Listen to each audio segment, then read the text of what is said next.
The Apostle Paul tells us in 1 Corinthians 9, verse 24, "Don't you know that everyone who runs the race is running, but only one wins the race, and that we should run to win the prize?"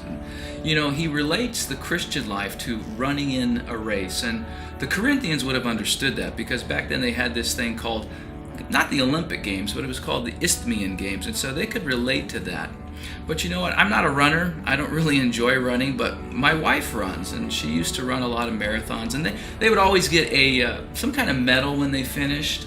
But you didn't have to win to get a medal. You just had to finish. But Paul says that we are to run the race to win. There's another something about running when I think about this movie that you've probably seen. It's an older movie. It's called Chariots of Fire. And there's a couple characters in the movie. One of them is a guy by the name of Harold Abrams, and he runs the 100 meters race, and it's a race for guys that can really run quickly and fast. And he's never lost a race.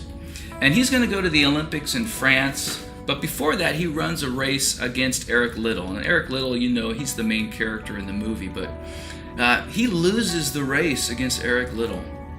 And he's so distraught and he's so sad, and he's sitting up in the bleachers and he can't be consoled, and his girlfriend comes over to him and says, "Harold, you did a great job, you were marvelous, it's just this other guy was just a little more marvelous than you today." And he says to her this line, and I'll never forget it in the movie. He says this, he says, "I don't run to take beatings, I run to win." I don't run to take beatings, I run to win. And yet we know in the Christian life, when we are running that race, we take beatings. We get beat up.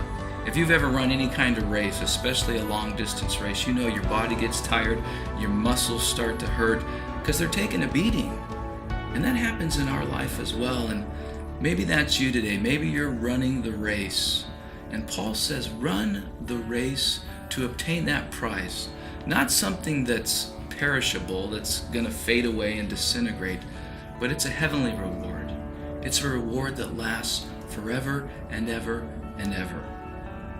There's another Olympics. I like the Olympics. It was the Olympics of 1992 in Barcelona, Spain. And there was a runner named Derek Redmond from England. And he ran the 400 meters, which is one lap around the track. And he was a world champion. He was a European champion.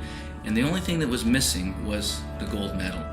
And so in the 92 games, he was running in the semifinal race. And he came around the home stretch, and you could see it. He pulled up. He tore his hamstring. He fell to the ground, and he couldn't go on. He couldn't run anymore, but he picked himself up. He started to just limp towards the finish line. And then amazingly, from the stadium, the Olympic stadium, this man comes down to his side, arm in arm. Him and Derek Redmond finish this race together. That man happened to be his father. And I think about that as our race of this Christian life. Isn't that how our Heavenly Father is for us? When we're running the race and we're taking a beating and we fall down, He picks us up, He comes alongside, and He helps us cross the finish line. And not only cross the finish line, but win. Run the race to win. Derek Redmond didn't win this race. He was disqualified. You can't have someone help you finish the race. But when I watch that, in my eyes, he won that race.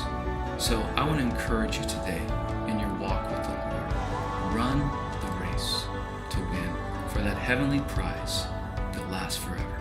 God bless you.